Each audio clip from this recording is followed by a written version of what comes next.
Welcome to the Football Fan Show podcast. My name's Danny Harrington and my guest on this episode is Callum Brown.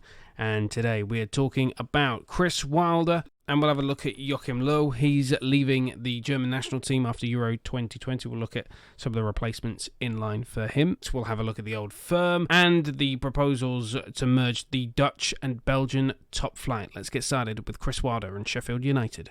Shall we start with the biggest news over the last 2 weeks? We've speculated on this, and it's Sheffield United. They have finally made the move. They have decided that their former manager, Sheffield United fan Chris Wilder, who got them from League One to the Premier League, is sadly, alas, no longer the man to take Sheffield United forward. Callum, thoughts? This kind of not really confused me, but kind of came out of the blue, because all I saw online was that he was having disagreements with the board of the direction of the club and transfers and that, and then next thing I knew, it wasn't even a proper announcement, he was just gone. Yeah. So did he get sacked or did he resign? I'm still unsure, because I remember the day of it, and then I think about 5 hours before a press conference, Sky Sports News tweeted out that he had been sacked. And that then there were a bunch of Sheffield United fans saying, but there had been nothing official from the club. Yeah, that's what I mean. I didn't see nothing about it. Then they had a press conference scheduled for 5 p.m. And I'm just like, this will clear it up. And then at 20 minutes to 5, Sky Sports News and Sheffield United have announced that their press conference at 5 p.m. is cancelled. And I'm like, for fuck's sake, I just want answers. Yeah. And we didn't really get them. I mean, it's kind of strange, isn't it? Because I think he's pretty much come to accept the fact that they're going down. But then again, they had a couple of decent results of late. They could have done something, but the fact that he's left him in that position where they could go down, or would that he's left him in that position? It's a bit strange. You wonder what's actually been said behind the scenes that could have made him either walk out or the board that upset with him that they'd sack him. Well, I think they wanted to bring in a director of football, which Chris Wilder was fundamentally opposed to, because that's just not how he operates as a manager. He wants control over transfers, and just saw that little chip away of power as something that wasn't going to work for him. I did hear something to do with disagreements over transfers and the direction of the club and that. So if it was about director of football being brought in, I mean, it's kind of strange. How many championship clubs do you see if they do go down? How many championship clubs do you see nowadays with director of football? Not many. I can't think of one, to be honest. But that's how the model. That's the model in Europe, and that's how it's been going in the UK. So when you see the top leagues that have Premier League and stuff like that have director of football, because they're sort of bigger institutions, so they need more people in the positions of power to make decisions. So I get that. It's how at this time of the season they're in a precarious situation, and they're having fallings out over this. At this point, the focus at this point should be survival. If they survive, then have discussions over director of football. I can tell you there is one club that I know does have a director of football, and their director of football is Paul Jewell. Remember him? Former Wigan Athletic manager, former Derby County manager during one of their worst periods, in Bradford City manager. Guess I'm going to turn this into a game, Callum. Guess from the tone of my voice who Paul Jewell is the director of football for. Someone you hate. Is it Oxford? Is it? No? Nope, not somebody I hate. Someone you like? Yes. I don't know. Swindon Town Football Club. Is he actually really? Oh, that's funny. I wish I was joking. He is he was appointed in December 2018, and I believe he's still. Went all downhill since. I still believe he is the director of football. Well, the club's Wikipedia page still lists him as the director of football, which I'm not sure how accurate. Who's going to be updating that regularly? Me, because I'm that sour. Just you, yeah. Just me. I've got to say, I was surprised that they reacted in this manner, considering that we had actually talked about Slaven Bilic taking the Sheffield United job long ago. But now it's I'm a bit confused because obviously Paul Heckingbottom is going to be manager until the end of the season. Right. Sorry, say that again. Paul Heckingbottom. Heckingbottom. Right. Heckingbottom. That's his name. It's Yeah. not making it up. I wish. Great porn star name. Yeah, you said it. Up there with Pete Tong. Yeah. Paul Heckingbottom is the manager until the end of the season following Chris Wilder's exit. This is... Well, obviously it's going to end in relegation. We know that now. But I'm surprised they got rid of Wilder, because I was... I mean, I know that they've accepted their fate now, but actually, wouldn't you rather have a manager that just got you up to get you back up again? I could have seen them doing quite well under Wilder next season in the Championship, but now I'm not so sure. I think they've got to be very careful on who they recruit now as their next manager. That's what I mean, because they brought this guy in, to the end of the season. That means if they do go down, they then got to decide on who's going to come in, and then it's a slippery slope to, just ask Sunderland and Bolton. Yeah, you could go slippery slope. You don't want to start getting down to Championship and then not coming back up first time round. Yeah, back-to-back relegations. That's not something that you want. Yeah. Well, not even back-to-back relegations. Just getting caught up in the dogfight of the Championship and then scrapping for mid-table next season. Stuff like that. If you go down, you want to be fighting to get back up straight away. Absolutely, and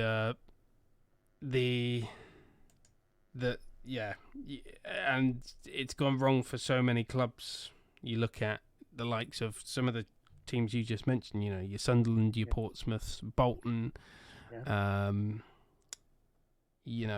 Charlton, great shout. Charlton Athletic, who else? Hasn't their manager just left? What's his name? He's gone to Birmingham City. Lee Bowyer, isn't it? Lee Bowyer, he's now in charge at Birmingham. He's taking charge because Aitor Karanka was crap. Every time I look, Aitor Karanka's got in charge of a different club. He's a bit of a yo-yo manager. He's had one. He's what is it? Journeyman. That's the phrase I'm thinking of. He's a bit of a journeyman manager, and just hip hops around over here. Yeah, it's he's a bit of a journeyman manager. Like Middlesbrough or like Nottingham Forest or something. But then I saw that what's his name? Who's in charge of Middlesbrough now? It's Neil Warnock. Yeah, good old Neil. Good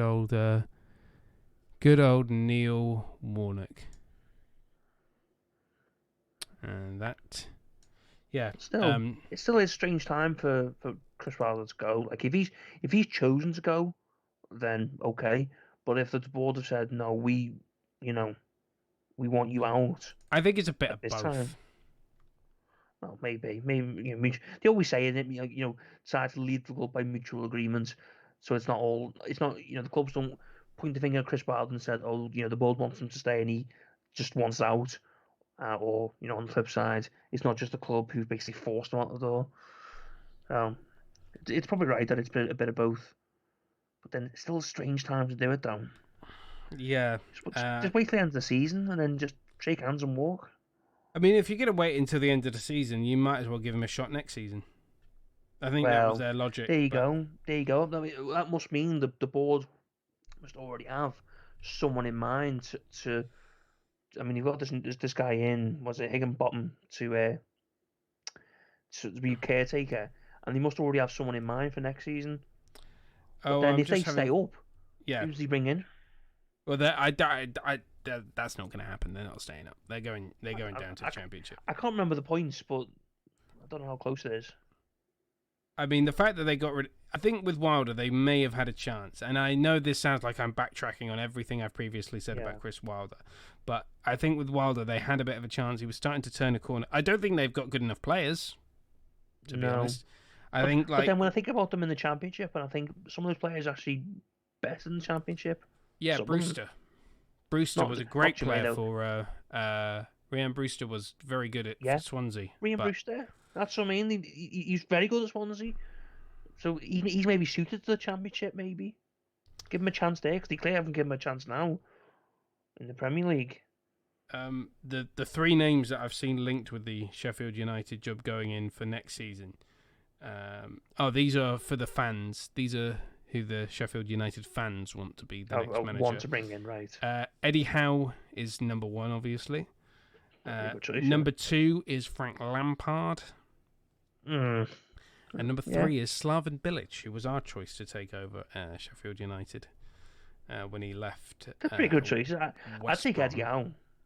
I don't think Eddie Howe would be interested, though. I don't see it. I still see Eddie Howe taking the Celtic job. Speaking of the Celtic job, there is a new favourite. There is a new number one contender. Why do I feel like I'm talking about boxing or professional wrestling? New number one contender for the Celtic Championship belt. Chris Wilder is now the favourite. He is 1-1, like the old phone company. Who would you have a 1-1 with? Paddy Power and William Hill. 3-1 with Bet Victor. He is the favourite now to be the next Celtic manager. No, I wouldn't. Not straight away after this.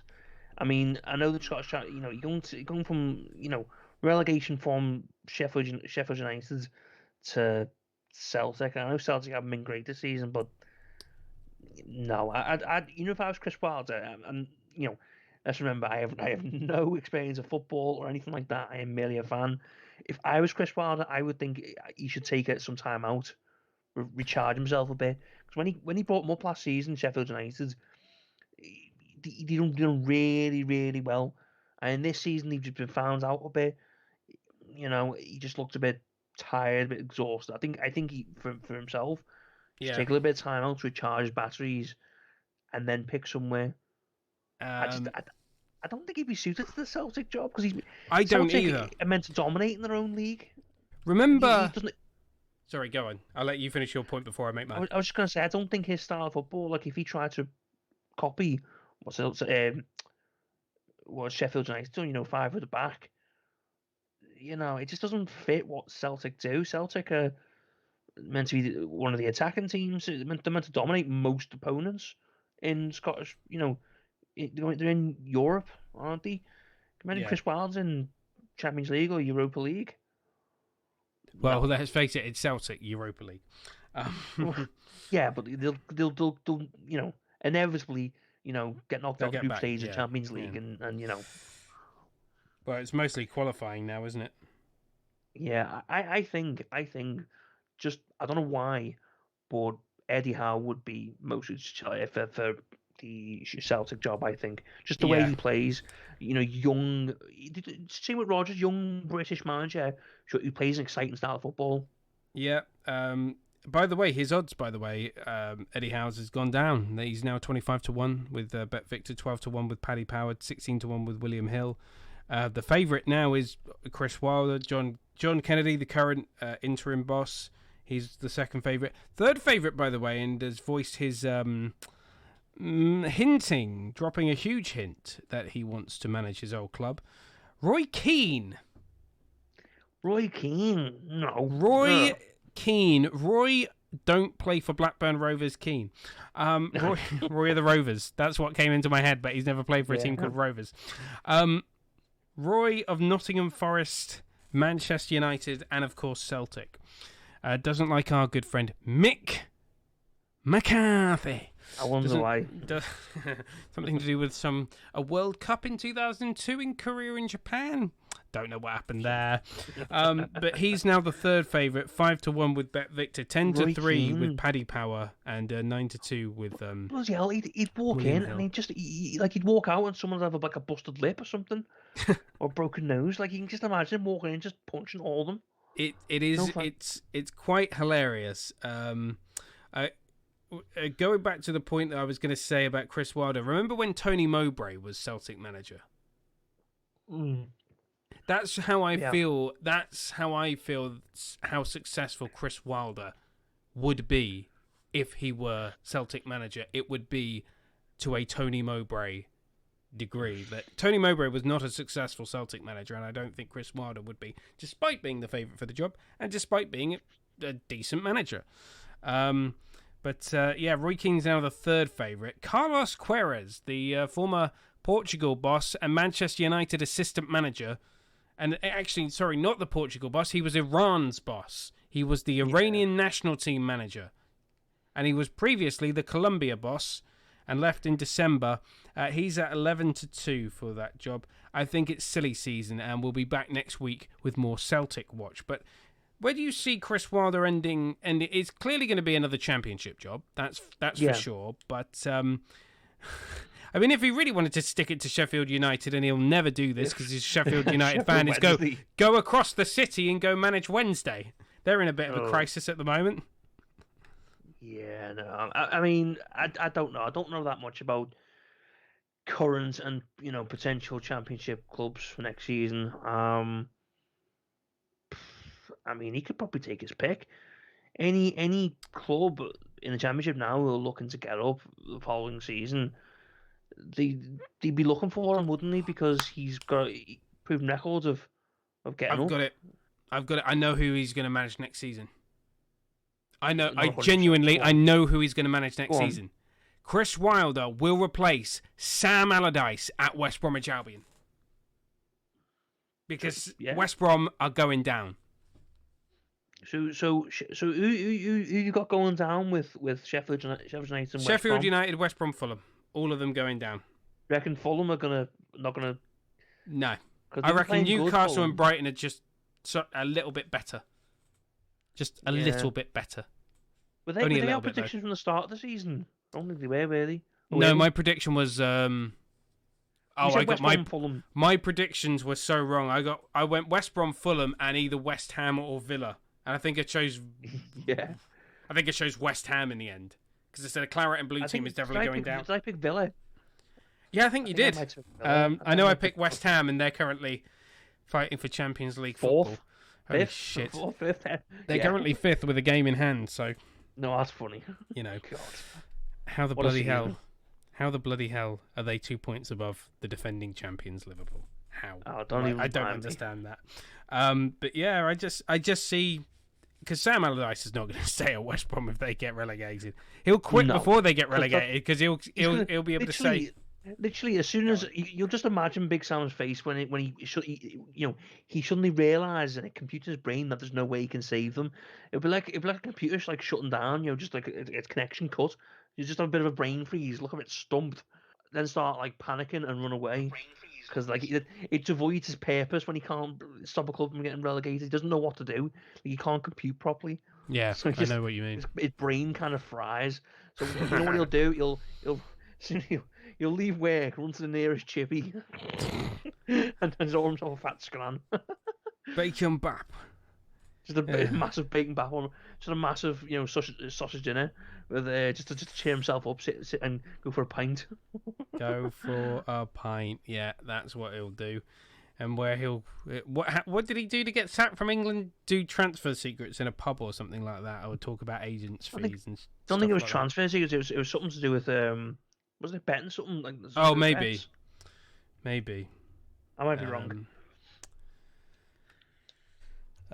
Maybe. Well, that basically taught him to keep his big fat mouth shut. Which he still doesn't do. No. I liked it when he talked about that he would be Real Madrid manager or something like that, and that was. God, that's hilarious. He should never be Real Madrid manager. You'd prefer him over Zlatan, wouldn't you? I mean, he'd bring just thinking I was was just thinking then when seen the Champions League draw, didn't you? Will you be backing us against Madrid?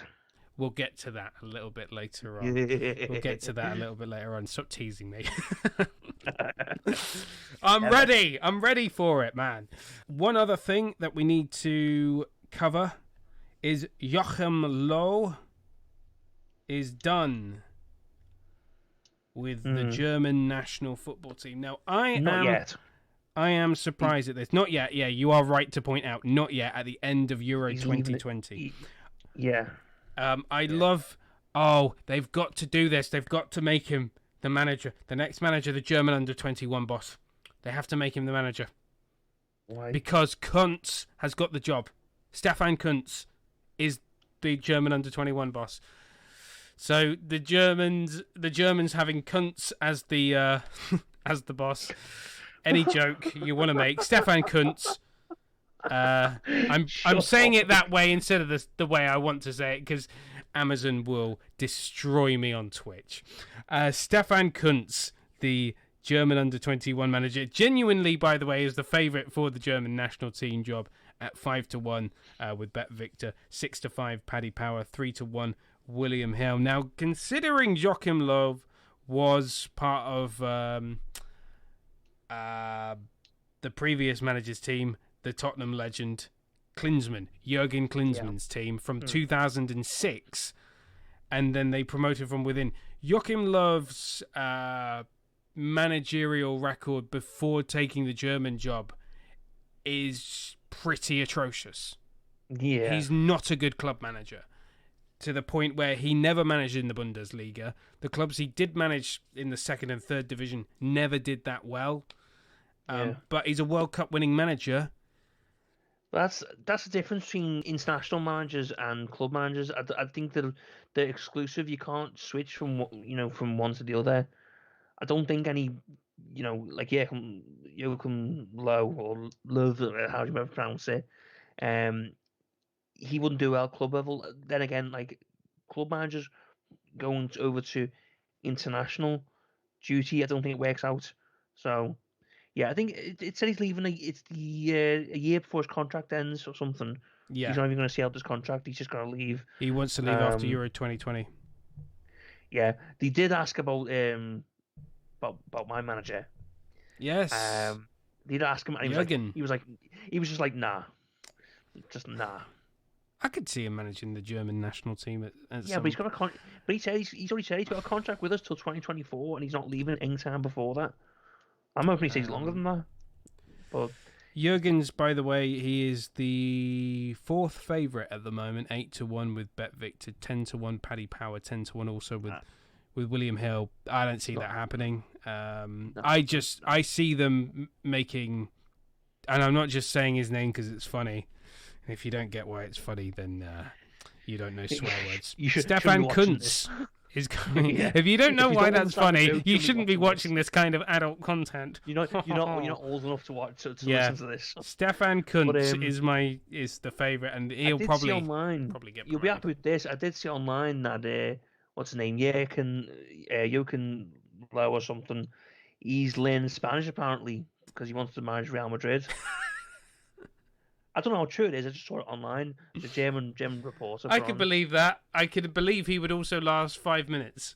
Why is it that managers... This is a massive detour from this, but why is it that managers want the Real Madrid job? I would go nowhere near that job because I'm like, that is a club that eats you up, spits you back out, and you're done afterwards. Why would you? Why would you? You're destined for failure. You could be like world class manager. You go there 5 minutes in, and you're just gone. You just destroyed mentally. I get where you come from. I don't know. I mean, it's kind of strange, isn't it? Because like, obviously Zidane's there. The fans must like him because he's a Real Madrid legend, isn't he? Yeah. I don't know.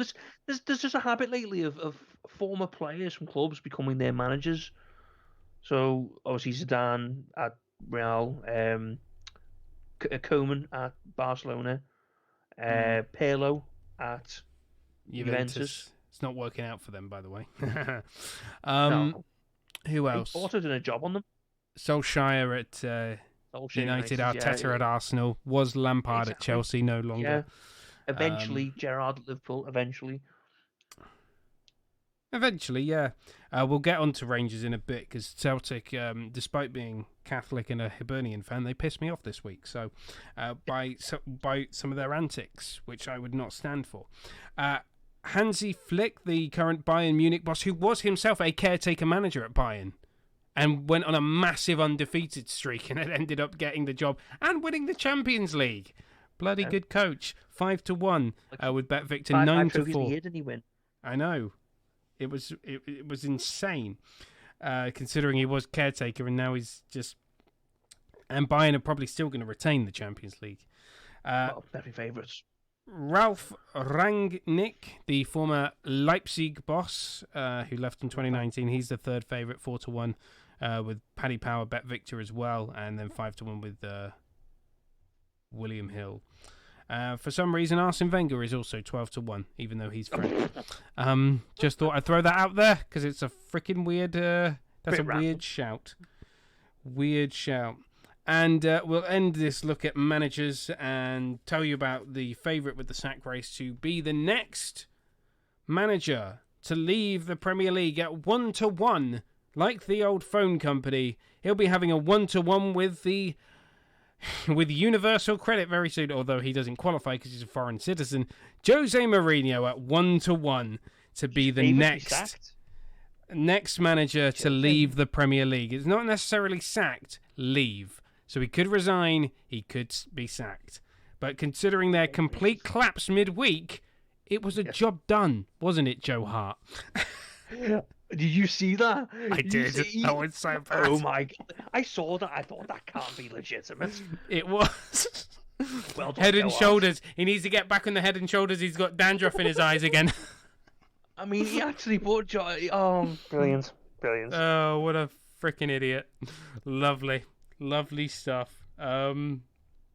Just fantastic.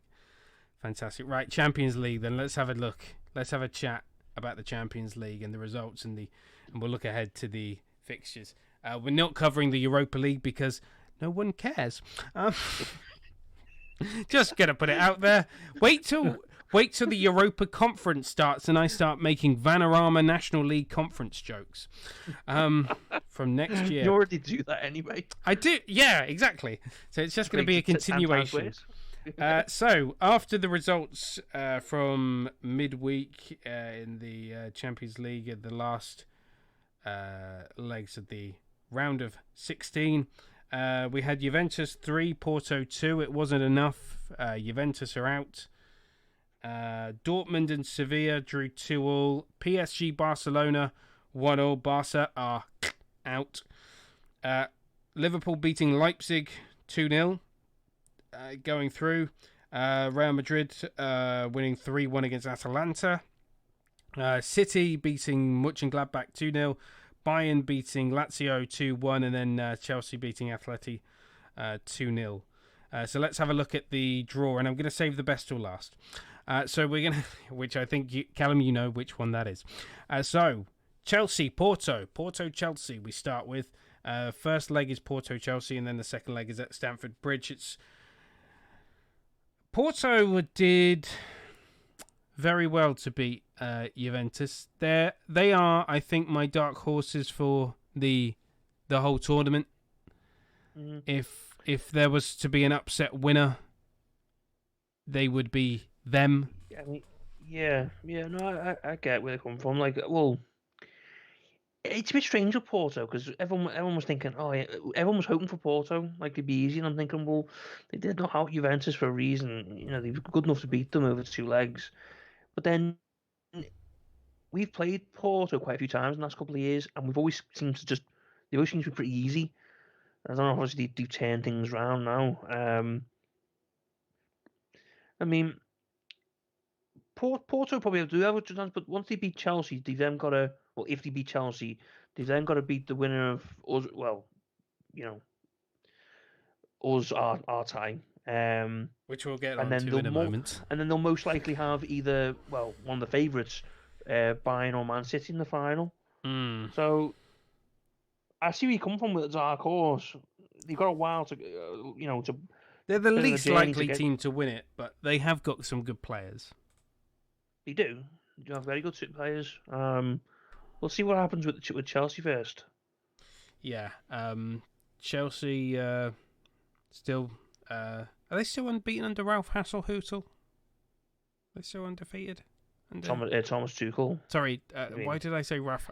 Why did I say the Southampton manager? I meant Tuchel. Yeah. Sorry about that. Yeah. That's just a brain fart. I think they are. I think they're still undefeated. Yeah, because he's been doing very well with them. Yeah. Didn't you say? Was it you or someone else that I saw online said you don't think he was going to do that good? I think I might have. No, I. If I try and recall what I said that it would just be like paving over the cracks, and that he would last.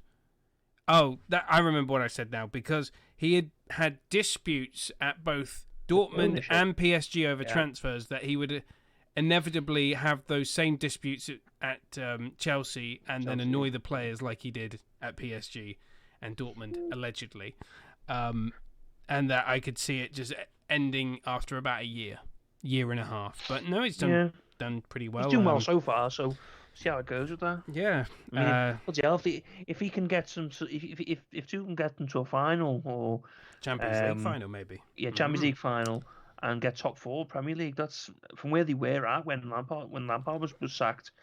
Very good to end the season. Yeah, very good indeed. The big one of the quarterfinals, Bayern Munich and PSG. Now, this is a tough one for PSG because they would have wanted to bounce back after last year's disappointment of losing the final to get into another final. We've got that last year's final this year in the quarterfinals. I don't think there's any. I don't know if you want to argue this, but I'm fully behind Bayern Munich for this one. Yeah, I can't see anything with that. I mean, it depends on what happens with. Well, obviously we know Mbappe is going to be so far going to be fit for it. If Neymar's back in time, if they can hold up, Bayern are just carrying on where they came, where they were last season. I think Lewandowski scored another hat trick today. So he's carrying on doing his thing. I can't see anything other than a Bayern win as well. Yeah, it's just plainly obvious to see for me. It's Bayern all the way. This one's a bit trickier. City and Dortmund. Yeah, this is gonna be. I mean, City, it would be, wouldn't it? It would be this tie, couldn't it? Obviously, because of Haaland's link to City. So they're thinking, it's an audition for him. I mean, we City's defenders have been getting praised all season for how good they've been. They're coming up against the one of the ultimate tests. So the thing is, Dortmund haven't been great defensively, so I think City are going to get it. But I hope Dortmund gives them a fight, a really good fight. Yeah, I see City edging it as well. And there is one more game, but I can't remember who's involved. It's like I've not got it on a screen in front of me. Real Madrid, Liverpool, final game. I never thought I'd say this, but Liverpool, can you please spank Real Madrid? Never thought I'd say that. You'd say that. Never thought I'd say that. But yeah, this whole Zidane Real Madrid thing has gone on too long, much like the Zack Snyder cut of Justice League. It's gone on far too long, and it's now time for it to be over with the Joker at the end of it. Oh, hang on. Sorry, spoilers. Spoiler alert, Liverpool are beating Real Madrid. No, I mean, to be honest, the way you're saying that, you're thinking, well, if we beat them, then that's Zidane sacked. I don't think that would be the case. I mean, who knows? To be honest, this for me is just revenge from 2018 final for me, and I can't wait for Mo Salah to like headbutt Ramos or something like that. Just do something to get him sent off, please. But they're not the force they were. Like back then, obviously a lot of players still the same, but you were obviously younger. You have Ronaldo there. So pretty much like 9 of our players, that we've got from that side that we played out, that we fielded then. So I'm feeling pretty confident. I'm feeling anytime we've had to play Real Madrid, this is the most confident I've ever felt. So I think it'd be good. Thing is, we're not even playing at the Bernabeu. We're playing. Where are they playing? Real Madrid have been playing at their academy, the the Castilla Stefano ground. Stadium. Yeah, the Well, home of Real Madrid Castilla, who are their second, well, essentially their B team. They're under 23s or something. Yeah, so Yeah, we've been playing there for the first leg, and then they're Anfield saying, "Oh second. yeah, it's going to be at Anfield for the second leg," and I'm thinking, well, can we go and play? Can we go and play in Budapest again for our home leg? That would be the equivalent of what Real Madrid are doing. Would be the equivalent of Manchester United going, you know what? We're not going to play at Old Trafford. We're going to play at Carrington instead.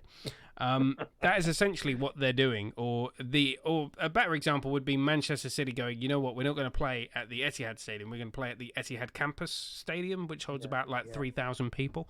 We're going to play there instead. So that's essentially what. I'm going to regret saying this now, aren't I? Because the opposite is going to happen. I'm going to jinx it, but Liverpool are going to win 3-0. What you mean overall? Yeah, aggregate? I think Real Madrid are that shit. They still are good players. I don't think we're not going to concede a goal at all, but I just think that we're going to outscore them. What's going to be fun though, well, not fun, but just interesting to see, is that obviously the draw for the semi-finals has been done at the same time. So whoever wins out of Liverpool and Real Madrid play the winner of Chelsea Porto, and whoever wins out of Bayern PSG play the winner of Man City Dortmund. So that means I think this is what's going to happen. This is my prediction that Liverpool are going to play Chelsea.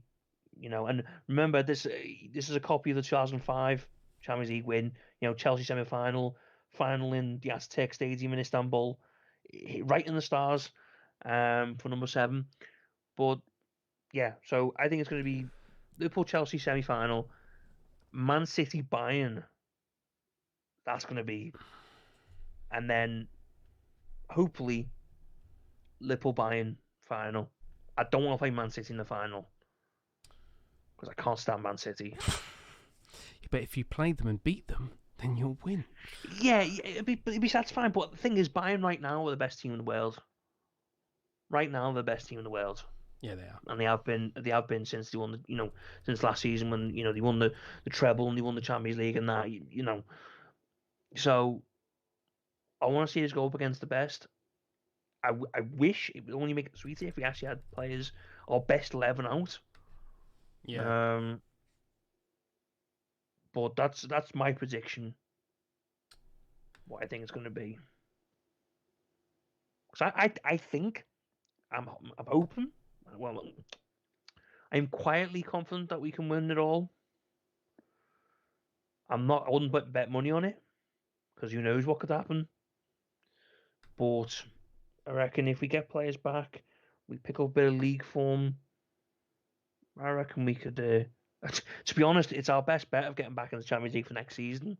So I don't know. I think that should be a motivation itself for these idiot players who want to be crap in the Premier League. Yep.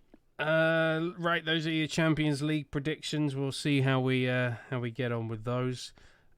Big news this week in a footballing country, well, 2 footballing countries that we don't really talk about, and I don't know if you're aware of this. The Belgian Pro League, reportedly, their clubs have agreed to merge with the Eredivisie in the Netherlands, and they're looking at 2025 as a possible merger of Belgian and the Dutch top flight into one 2014 Super League.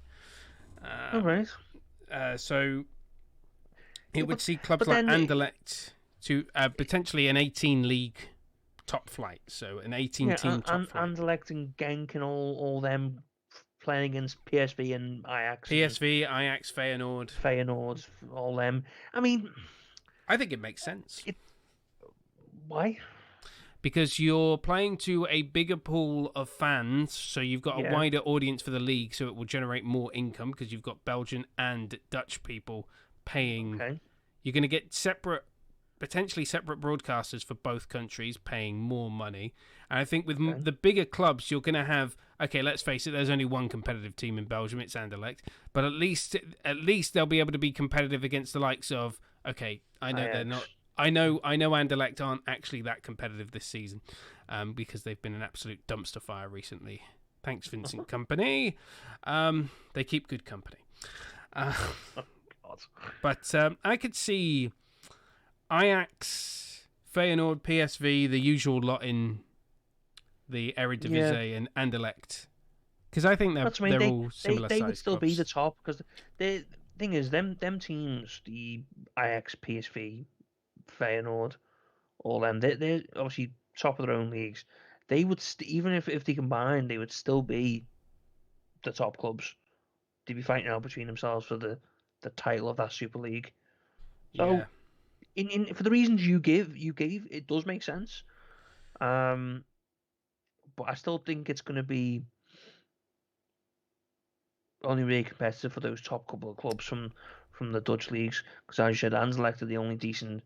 Anderlecht and Genk are the only real, top two clubs in Belgium. Are they really going to be beating Ajax and PSV in that to the title of this thing? I don't think so.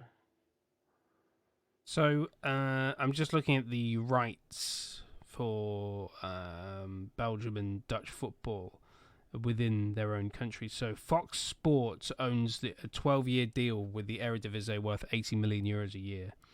And then 11 Sports signed a 5-year deal worth 103 million euros for Belgian top flight football. Belgium goes for more money than the Dutch. More because the Eredivisie signed a long-term deal.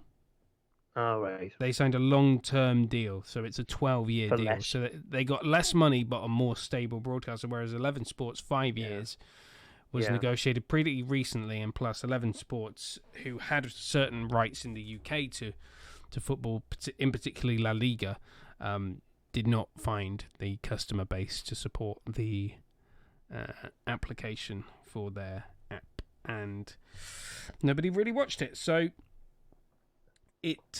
I don't know what that does to the second tier of Dutch and Belgian football for teams like FC Eindhoven, Sparta Rotterdam, and other clubs in the second division. They get combined. Well, I'd like to think so. As long as Sparta Rotterdam are in the top flight, they're my Dutch team. They're the only ones I care about. Fuck Feyenoord. It's all about Sparta. This is Sparta. Sorry. 2025. 2025 is potentially the merge date. I think it would work well. I think it would be good for both leagues, both countries. I think it would be good for the standard of football. And plus, if the clubs make more money, clubs like Ajax are more likely to hold on to their best players. And then, if they are more likely to hold on to their best players, they will become more of a force in Europe, and that will open up the Champions League again. Well, that in terms of Champions League, that would mean that more slots from that league would have to be open for more clubs in that league would have to be able to get in the Champions League places. Yes, because it would be a much more powerful league with a much bigger say than your, Well, right now, I get what you're saying. Right now, you have in Belgium, you have two for Champions League, and I don't know how many for Europa League, and then Dutch, is it the same 2 or 3 for Champions League? For this, you'd have to have like a top 4 or 5 that go into the Champions League. Yeah. Another 2 or 3 go into the Europa League. Yeah. So lots of clubs would be fighting for those European competitions for the money. So yeah, that's another positive for it. Yeah, see what happens with that. But then, if that goes ahead and that proves to be successful, that would other leagues look at that and go, well, we want to follow that example and join together other leagues. This is where it comes in, and this is where we talk about the old firm, because I'm glad you brought that up. I didn't even have to cue I didn't even have to cue you, Callum, on the next talking point. Because with the Belgian clubs testing the water, it means Scottish football. Apparently, their biggest clubs are on watch to see what happens with this major league in the Low Countries. As Celtic and Rangers are apparently... Well, they want more money from the SPFL, which, of course, they do. They're the only draws. Hearts and Hibernian, who are just unified as the second big draws, but they're just not as big a draw as Rangers and Celtic. It's like the argument that the Premier League proposed... well, not the Premier League, the Big Six proposed a couple of months back with... what was it? Can't remember what it was called, but they essentially wanted all the power for all the money. The Football League can have a little bit more money, but we get all the power. It was the owners of Liverpool, Man United wanted to change the rules so that the Big Six gets to decide the rules for the league and that. But there wasn't a majority, was there? I think they have to have a majority of 14 votes or something. Or have something else. So with regards to Scotland, so we would say that the Belgian Netherlands League, the top 10 clubs in Holland would merge with the top 10 clubs in Belgium the top 8 clubs in Belgium to form the 18-team league, with the top 6 qualifying for potential European competitions, i.e. Champions League, Europa League, Conference League. Champions League, Europa League, and Vanarama National European Conference League.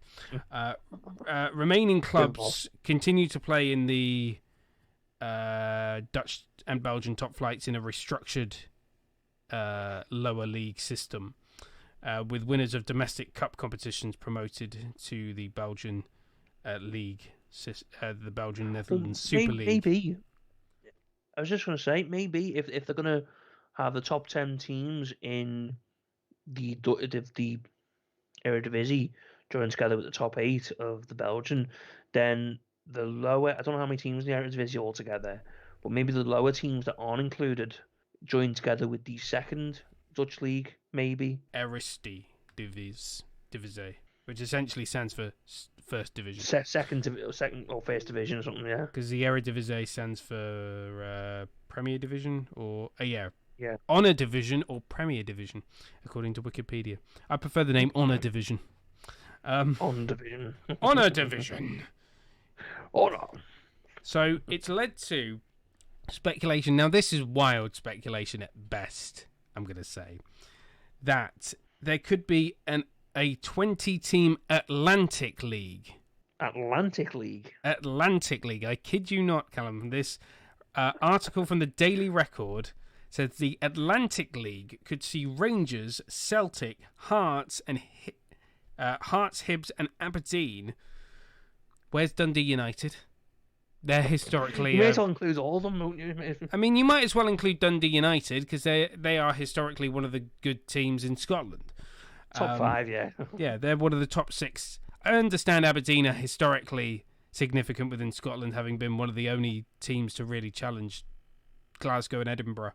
But Dundee United have been up there as well, lest we forget. But obviously the big two, Rangers, Celtic, the 2 Edinburgh clubs, Aberdeen, joining the top 5 clubs from Denmark, Sweden, Norway, and for some reason, the Republic of Ireland.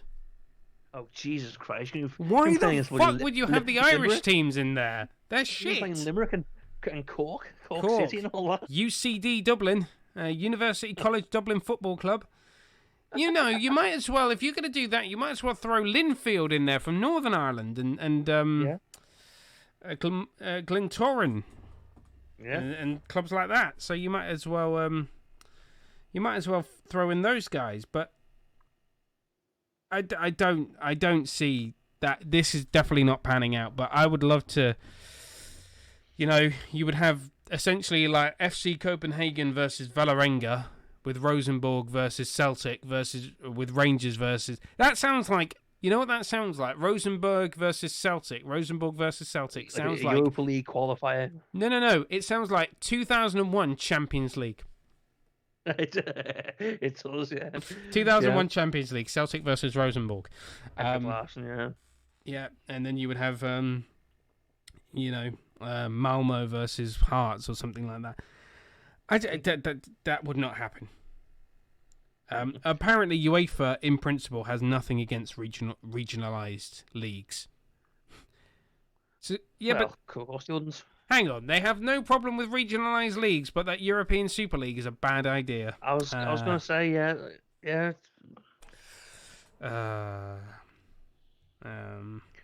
Well, you know what? All UEFA see with those regionalised leagues, as you said, is more money. Yeah, I could see clubs from smaller countries merging their league system to be I think that's the future. More competitive, yeah. But then I would also say I'd like to see the Portuguese league system merged with the Spanish system to create an Iberian Super League. Yeah. Can you imagine having a much more competitive Spanish league with the likes of Porto, Benfica, Real Madrid, and Barcelona? Because Porto and Benfica are legitimately good teams that have mass appeal, much like Real Madrid and Barcelona. Atletico and that, yeah. No, that I can see where you come from, yeah. That would, yeah.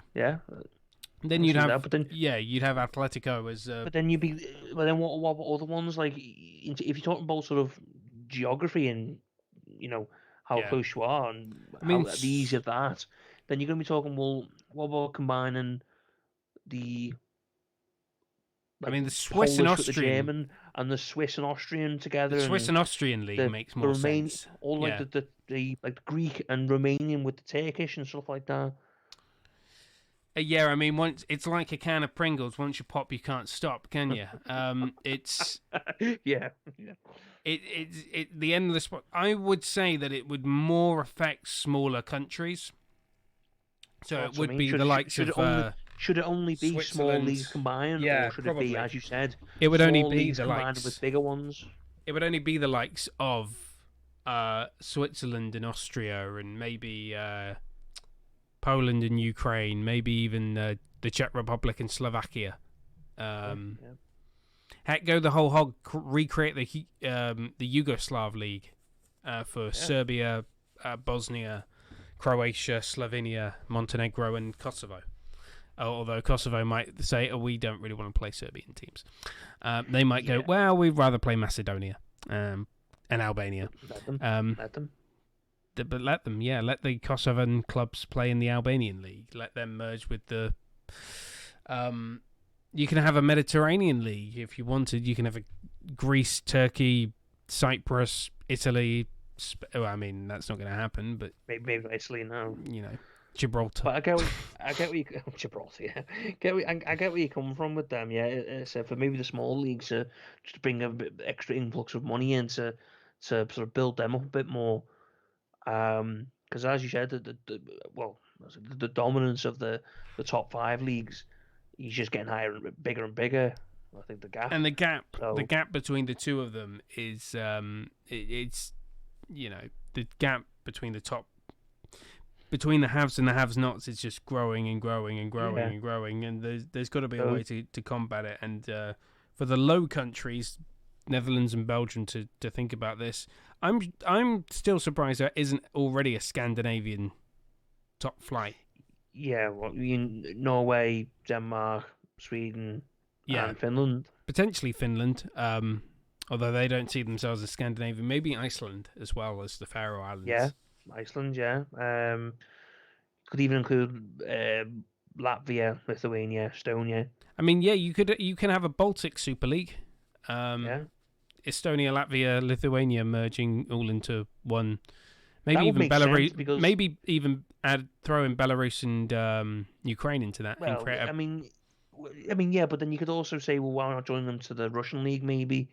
They all used to be a part of the Soviet league system. That's what I mean. You could join all them and make one, like maybe not call it the Soviet league, but maybe call it the Eastern European Super League or something. Yeah. But could do something like that. Yeah, that wouldn't benefit Russia though. That's the thing. That wouldn't benefit Russian football. They've got their own league system that does pretty well for itself. But then you get like clubs like historically successful clubs like Dynamo Tbilisi. in Georgia, who have really got no one to play against in their own country, but did quite well in the Soviet top flight. Dynamo Kiev historically did well in the Soviet top flight, but, well, actually, Ukrainian league, they've got Shakhtar Donetsk to play against. I mean, Dnipro went bankrupt, so they haven't really got them anymore. So I'm just thinking who else they've got. No, not really. I could see the Polish and Ukrainian leagues, like with the Euros, when they jointly held those, maybe merging. You could get Lega Warsaw versus Shakhtar Donetsk. Yeah, and maybe the you could combine the Turkish with someone, so the Turkish government can start owning more clubs. As you say. Hey, they're doing. Hey, we had a chat with a Turkish fan not too long ago, and the government club, as I call them, Istanbul Başakşehir, they're actually doing. Well, they're Istanbul Başakşehir. Right. They're nearly relegated.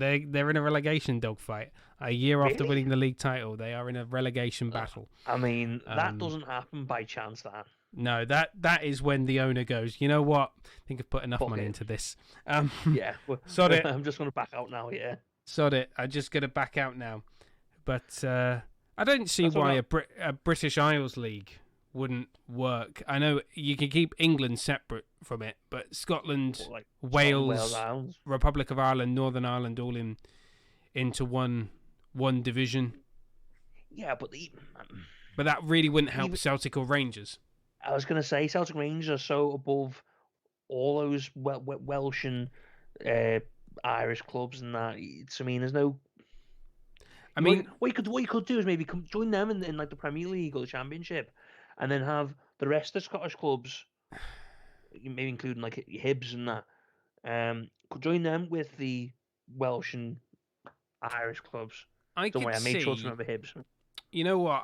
If that were to happen, then I think the only way that it would be successful is if you convinced the Welsh clubs in the English system to join it. So the likes of Newport County, Wrexham, Cardiff City, Swansea City, Newport County, Merthyr Tydfil, and the other clubs that are way down the system. But then like Cardiff and Swansea are too high up the English things. So yeah, we'll back out of this to start playing against the other Welsh clubs. Take a massive punt when we're just a league below the Premier League.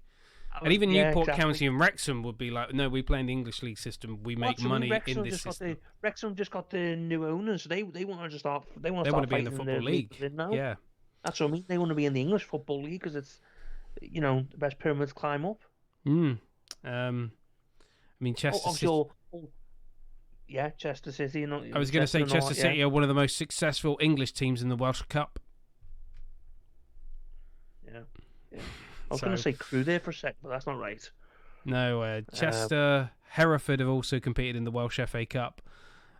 Shrewsbury as well, for some reason. Yeah, I mean, they're right on the thing, but why should they be included in the Welsh Cup things? They're not part of it. Because they're terrible English lower league teams, and they might go, oh, you know what, Shrewsbury in the Champions League sounds rather good, doesn't it?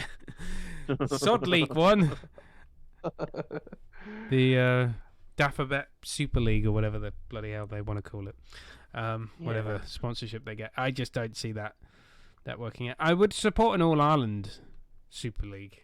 Northern Ireland and Republic of Ireland. But then, it makes sense just to merge the two national teams anyway. Like with Ireland's rugby and cricket teams. There's only one team. Wouldn't do that.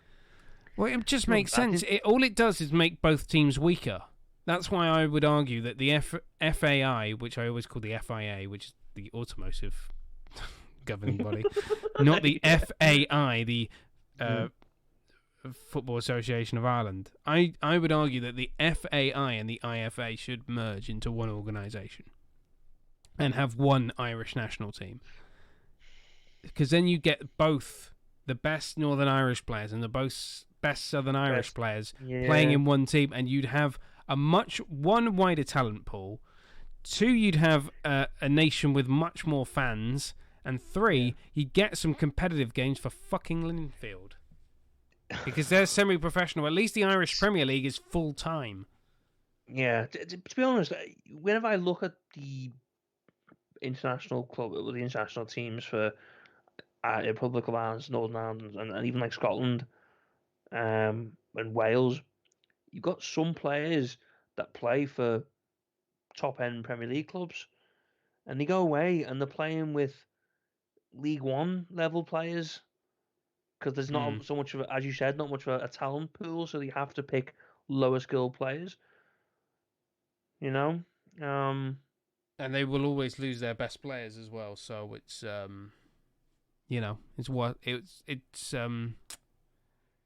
it's a natural part of it, I guess, of that system. But it's never going to happen. You know, the Atlantic League, as I kindly put it, is not going to happen. I was going to say before, the Atlantic wouldn't really make sense for Scotland, Norway, Sweden. It wouldn't really make sense, would it? Because you probably called the most amount of sense is the most amount of sense for Celtic and Rangers is to do what they will never do. Just join the English football pyramid, except that you're going to start like in the Northern Premier League. Yeah. Rangers have been in League 2 and went back to the Scottish Premiership. If I had been at Rangers at that point when they were kicked out of the Scottish Premiership, I'd have packed our bags and went, we're going to play in England. Because one, more money. Two, we're a big club, so we'll pretty much rocket up the leagues anyway. We'll start in the National League North or something. Apply to... Because, quite frankly, the conference, even the EFL would probably go, Celtic and Rangers are big clubs. Oh, yeah, money. Get them in. Yeah, we'll get them in. Money, money. They'll shake their hand off. Premier League will be like, we make enough money. We don't need Celtic and Rangers in the Premier League. Yeah, but if they legitimately bailed the way up, it would make so much bloody money for the Premier League. Yeah. It'd be like, we've got a brand new rivalry. We've got a brand new derby in the Premier League. You've heard of the Manchester derby, the Merseyside derby, the Sheffield derby, the Yorkshire derby, so many other derbies in London. London derbies and that, North London derby, blah, blah, blah. How about the Old Firm derby? Yeah. Put that on that kind of stage. The Old Firm derby is as famous as all our derbies. Get that included in the Premier League. It's one of the biggest derbies. One of the biggest derbies in the world, the Old Firm, and it's up there with the likes of, in my opinion, El Clasico, the Merseyside derby, Manchester United, Liverpool. Like people the world round. People have heard of the Old Firm derby. Now, I'm not going to include the Manchester derby in that because that's a relatively modern phenomenon. No, it's a relatively new derby. It's not a new derby per se. It's just a Manchester United always win. Except until very recently. Until 15 years ago, it was always Manchester United were just the bigger side. Yeah. Whereas in recent times, obviously, they're quite similar in size. Like, Rangers City and Celtic were hated rivals. Division 1, Division 2. Newcastle, Sunderland until a couple of years ago was hated rivals, same level. Liverpool, Everton, Liverpool, Man United. The way to compare Manchester United and Manchester City, for historical context, is the way that you should compare historically Aston Villa and Birmingham City. Yeah. With Manchester City fitting into that Birmingham City bracket. Yeah.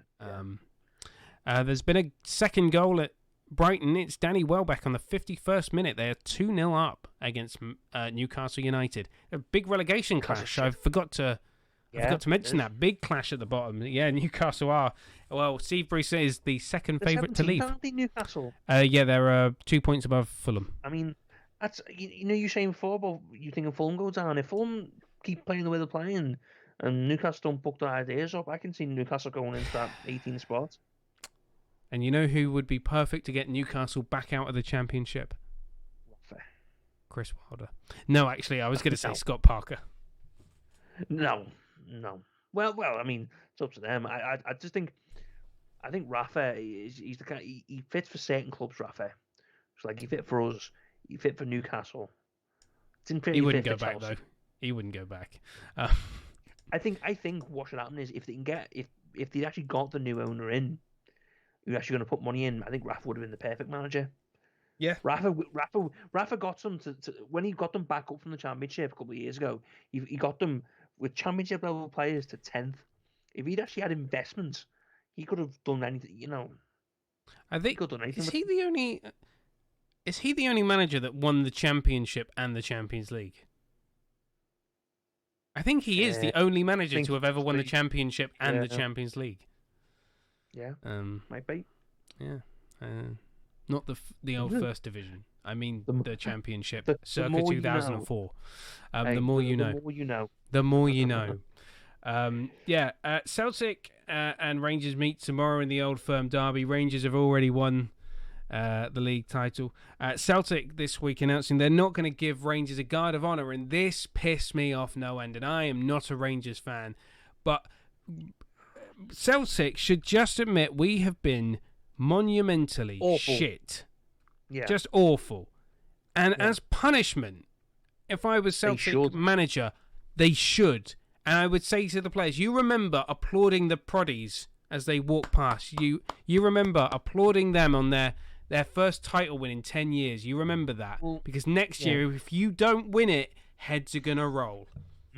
Well, yeah, it reminded me of last season when we'd won the just after lockdown ended, and we won the league, and we played Man City, and they gave us a guard of honor.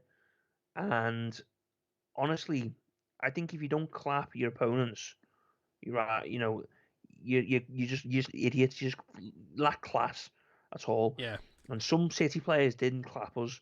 Like, you've seen Bernardo Silva, little rat that he is. So I'm making it personal now.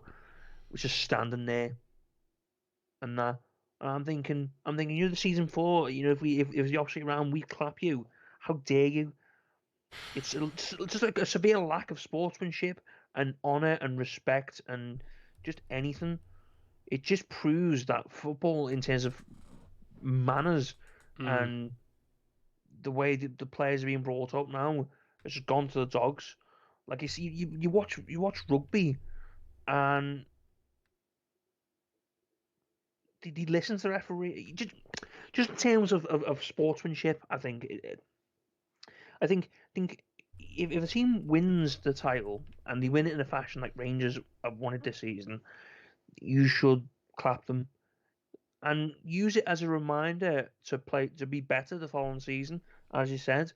So I was just using the example of Man City last season, but I think if Celtic don't do it, then I think it's just they're being sore losers, and it makes them look worse than they already are, in my opinion. Yeah, I completely agree, and I also see it as a bit of a punishment for the players, as I said, for being so terrible. That's what I mean. Just say to them, if you don't stand there, if you don't clap, I'm gonna fine you. Yeah. I'd use it as I'd say I want you to clap, but I want you to feel the pain of it. I want you to get angry so that you play better next season. Use it as a motivation tool.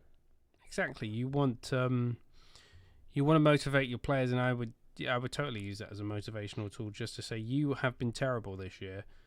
You must applaud the better team and accept. Take it on the chin. It's like in the, I don't know if it was the start of this season or the season before. I think it was last season when we played Man City in the Community Shield, or the Charity Shield, whatever it's called nowadays. And City beat us on penalties. And when City were going up to lift the trophy or lift the shield, Jurgen had all the players standing there watching. Not as a punishment because they played bad, but just as a motivational tool to say, this feeling we're all having, we don't want to experience this again. Yeah. So I think Celtic should use it the same way. Don't spit your dummy out and go, oh, we're not doing it because we don't, you know, they're Rangers. We don't like them. We don't like Rangers and stuff like that. It's, as you said, the first league title they've won in. They've broken Celtic's run, stopped them from getting 10 in a row. At least you could do is hold your hands up and just clap and say, you know what, fair play.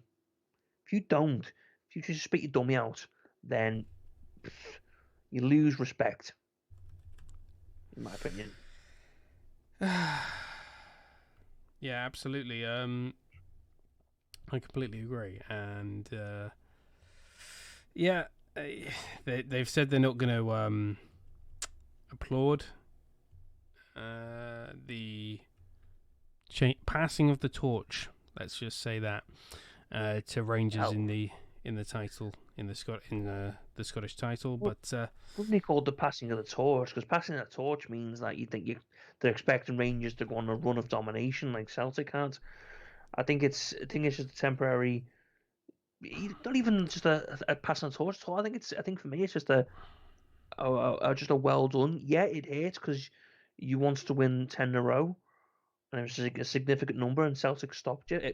Rangers stopped you because you know the Celtic players should be able to hold their hands up and admit they were terrible.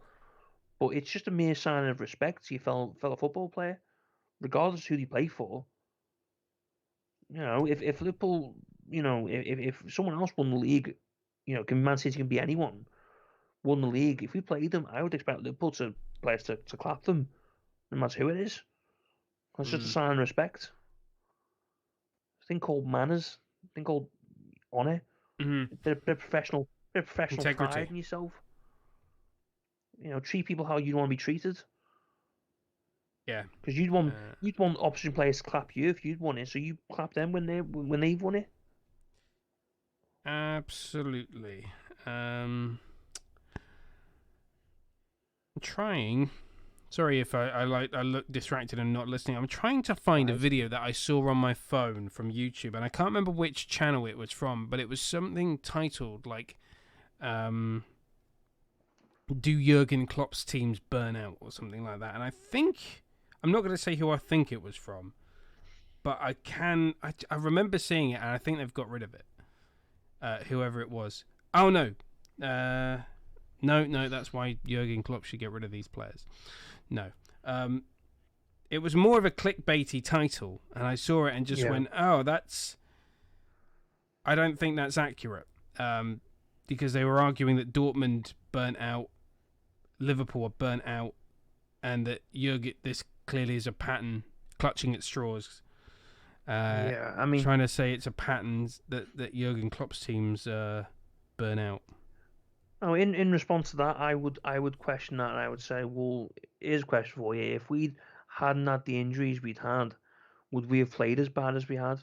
No, I think we would have at least been competing for the league title this season. Again, if we'd had our best players. The fact of the matter is that Liverpool Football Club have an amazing world class starting 11, but not the greatest depth. So when we've had injuries, and the number of injuries we've had to key players, and we've had to bring in their backups. The backups have had to play consecutive games and just haven't been as good. So I get where they're coming, because they're just drawing the examples of Klopp at Dortmund, where it's like, oh, we won the league, but then they were terrible the season after.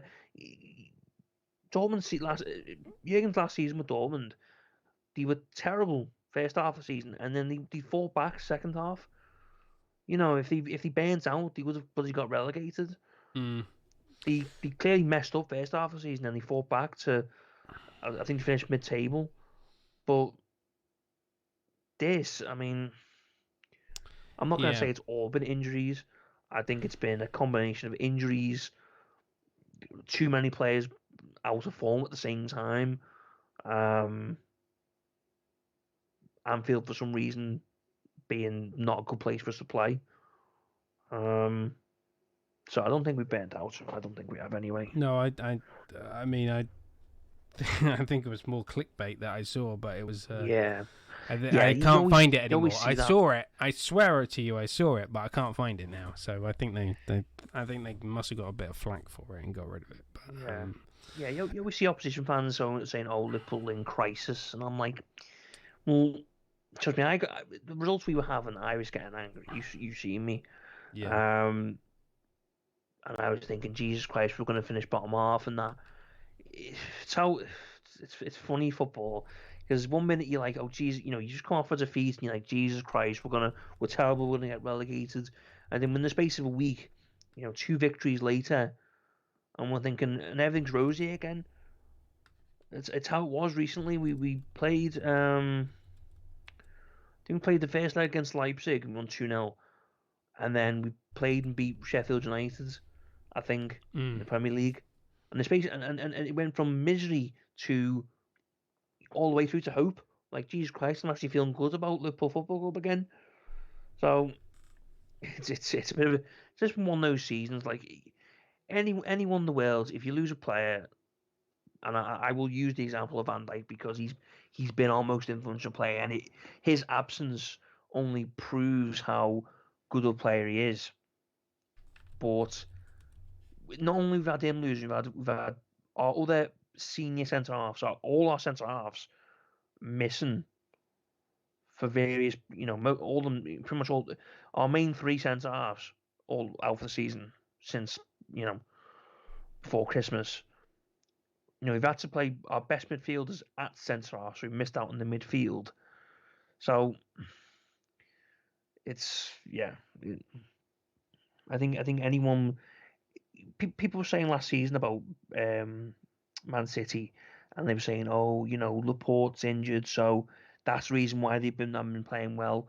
Well, this season, we've had Van Dijk out since October, and he's going to be out till next season. Gomez we've had out since around about the same time, maybe November time, because I think it was the international break in November. And then Mata, but just after Christmas we've had about just after Christmas we've had about it. So, for Man City, it's okay because they had the excuse of Laporte last season, but then we try and have the excuse of all our centre halves being injured, and all we get from opposition fans is, "Oh, Jesus, shit!" They're playing crisis. They all have a laugh and a joke at us, bantering us. And I admit the way we played sometimes we've deserved to be bantered, but it's how Man City and other clubs get the excuse of players getting injured. But then when it comes to Liverpool, it's just, let's just use that as an excuse to have a shot at them. And it's jealousy. It's absolute jealousy. That's why I won't look at it anyway. Oh, it's all good. I just saw a clickbaity video that said, "Oh, is this the worst title defence ever?" No, we've already covered it on this show. Chelsea under Jose Mourinho, they were nearly relegated. Trust me, that was the worst title defence. You know what I'm saying about rival fans. Sky, particularly Sky and BT, have such an agenda against us. Because all you see from whenever Liverpool play, it's always bloody Martin Tyler. And he's always bringing up the stats of, it's the worst title defence of this, and look at this terrible stat, and look at this terrible record. Misery. And Jamie Carragher's brought into that, because he former player, absolute legend, and he can't stand us. BT, it's bloody always Darren Fletcher and Steve McManaman, and neither of them can stand us. And I just think, can we actually just get a little bit of positivity for once? Yeah, we've been shit, but Jesus Christ, the agenda is the bias against us is unbelievable. It riles me up. Like, honestly, I have to pause, not even pause, mute commentary on football matches these days, because it's always the same commentators and the same vileness against Liverpool. Anyway, sorry. Let's move on. Breathe. Talk about Zlatan, because Zlatan is God, apparently. According to his own Twitter account as well, he tweeted something like, "Got to find it because it's freaking hilarious." I mean, Zlatan's tweets are as full of himself as Donald's is. Maybe he's not. He's a psychopathic, but he's full of himself. Like he's 39 now, isn't he? He's been recalled. He's come out of retirement to play for Sweden in the Euros. Fair play to him. Still going at that age. But he has got, his head, not only is his head just genetically just big because of his height, but he's got the ego of just, stick to your footy, mate. Be respectful. There we go. I found it. It was on Instagram. It's just a picture of him captaining Sweden at the Euros, and it says, "The return of God. The return of the God. The return of the God." So he's the God, right? He's the God of this sport. Right. Okay. Yeah. I thought his career was over when he got injured by at Manchester United. He went to LA. He's the only player I know that's gone to LA Galaxy and come back to a major team. Okay, yes, David Beckham at PSG, but no. Yeah. Well, what was it? He went to DC United, didn't he? And he came back to Derby. Oh yeah, that's true. Maybe not the same level as going to AC Milan, but no, but that's still a fair shout, I think. I mean, there are plenty of younger players that have gone from England to the United States because they're not very good for English football, but have done very well out in the Major League Soccer. Honestly, every time I am like on TV or film show and I hear them say soccer, I'm like, no, it's football, you dimrod, yeah. But yeah, age is just a number. If you're 39 and still want to play football, just listen to Zlatan because God is back. Guess who's back? So I don't get the whole league thing. Yeah, he's a big mountain of a man. He's good at football, but then he goes, oh, Zlatan. He refers to himself in third person.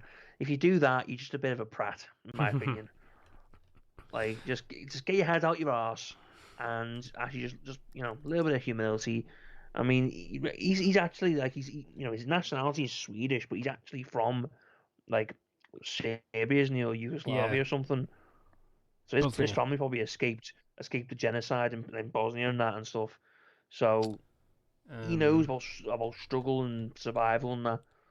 Maybe that's how he psychs himself up. Maybe that's how he psychs himself up. Well, let me put it to you this way. What would you rather have, Andy Murray or Zlatan Ibrahimovic? You can only have one. And they are two extremes of the spectrum. Are you talking about Andy Murray, the bloody tennis player? I'm so sorry. Well, I'd have neither. You know, Andy Murray does that deliberately because he once jokingly said in 2006 that he would cheer on any team that plays England at the 2006 World Cup, because he jokingly said that, and then the Sun took it. I think it was the Sun newspaper took it out of context, and then he got loads of hate mail. So then he developed a boring persona where media people don't want to interview him because he's so boring. Sorry, the Sun took something out of proportion. Jesus, we've never seen that before, have we? I know, that's never happened before.